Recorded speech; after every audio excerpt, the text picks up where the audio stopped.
This is a Skywatcher Skymax 150mm Maksutov telescope. It's around 7 kilograms with diagonal eyepiece and finder. This finder I've added on my own, and it's a right angle finder, so easy to look at.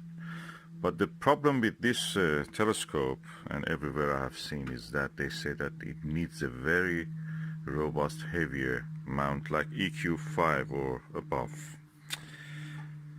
I read in one of the astronomy forums that actually you can use the tripod for a Skywatcher FlexTube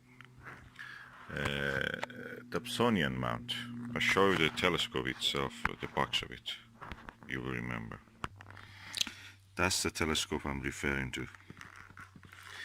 And for the International Year of Astronomy 2009, a special edition. This Dobsonian mount here that you can see at the center is the one I'm using. I must say it looks quite impressive on this mount. And the only worry is that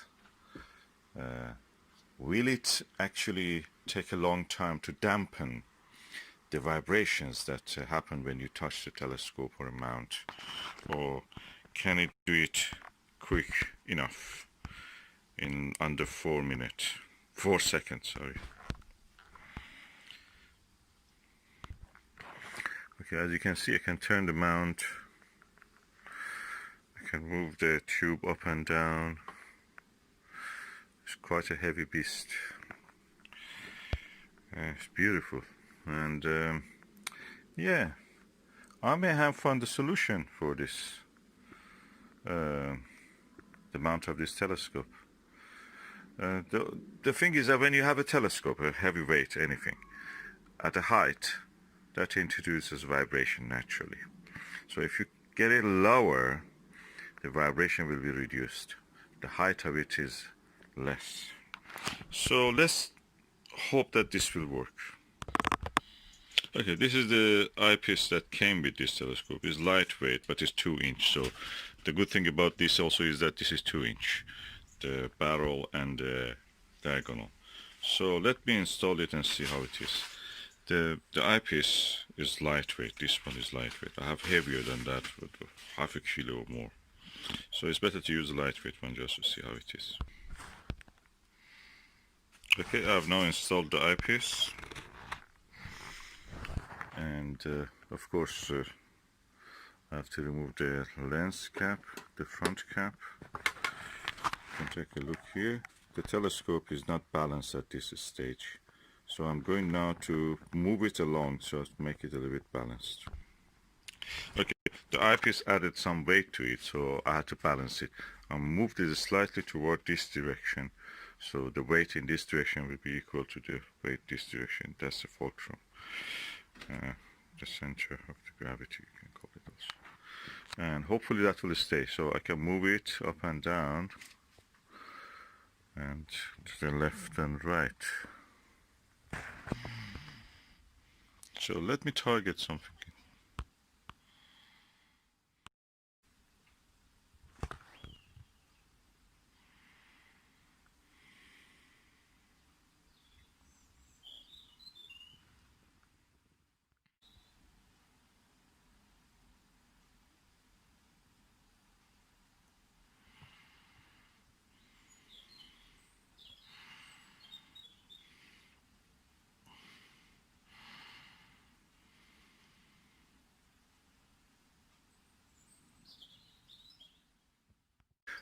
Actually, I'm quite impressed by the performance at this stage, because this tube, as you know, Maksutov needs to be cooling down, climatized, as they say, acclimatized. So, because this side of it is enclosed, there's a meniscus here, and this side of it is a mirror and a casing, and this side of it is a tube. Okay, there is convection currents inside of it. Maybe is a different temperature to the outside environment until they reach the equilibrium, which takes around anything between half an hour to 1 hour. They will have some convection currents inside it. So what will happen is that you will see some turbulence and it's a telescope, large telescope. Air turbulence will be magnified in whatever it is. So you have to let it cool down. But for the short period of time that I was able to actually video this, I was impressed. The vibrations you saw is not because of the vibration in the telescope's currency, well, my hand shaking, moving, because this is a very not very wide angle lens, as you can see. The eye pupil is quite small, and so I'm impressed. What I'm impressed more than anything else is the focuser in this telescope, how good it is, how smooth it is to turn it. So nice feeling in this. This looks almost like that 48-inch Palomar Maksutov that they have there. They're using it. It's really quite respectful scientific instrument. And okay, I will invest eventually probably in one good mount for this, but at the moment that's perfect. That works with this ultra-azimuth mount. And as a tabletop telescope, you cannot probably use it all the time inside the house, because you will never reach the, you waste your energy, of course, you can see that. But for the short distance that I'm looking at that hedge, it actually was giving me a good view. And of course, if there isn't a moon or anything outside, I can watch with this. So far, so good. Solution for a big problem found. A cheap Dobsonian mount will do the job. Okay, I've now installed my Maxvision 68 degrees 34 millimeter eyepiece. There's a very wide viewing angle.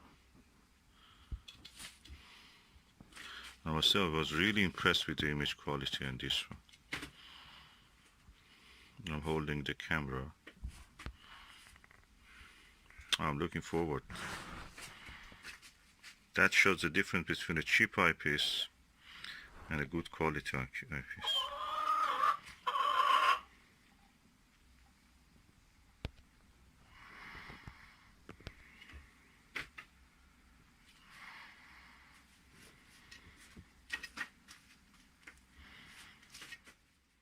I think I will use the Maxvision with this. It goes better. It gives a better result. Looks heavier. Adds at least half a kilo to the weight. But what the heck? That's a good telescope. Needs good eyepiece. The telescope is as good as its eyepiece and mount and optical and collimation and everything else. It's a mad hobby. Now put the telescope in the rest position. As you can see, the ball bearing here is really holding well so far, hopefully. And just ending this video with the comparison between the 2-inch eyepiece 28mm that came with the telescope and the Maxvision eyepiece.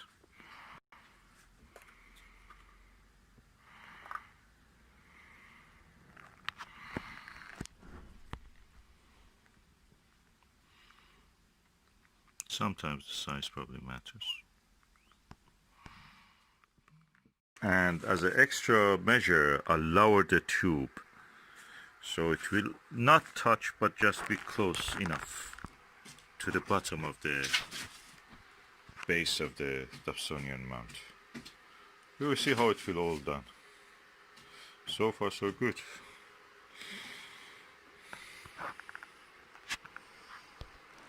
It's a big scientific instrument. And let's see what's using telescope. Oh, it's reverse.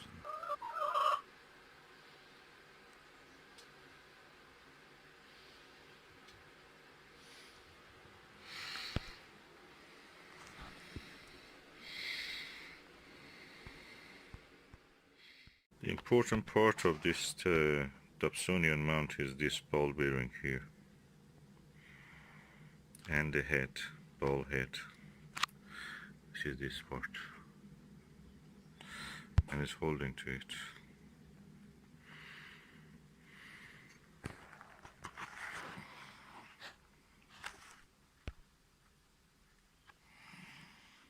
This has the capacity for 10 kilograms, I've read.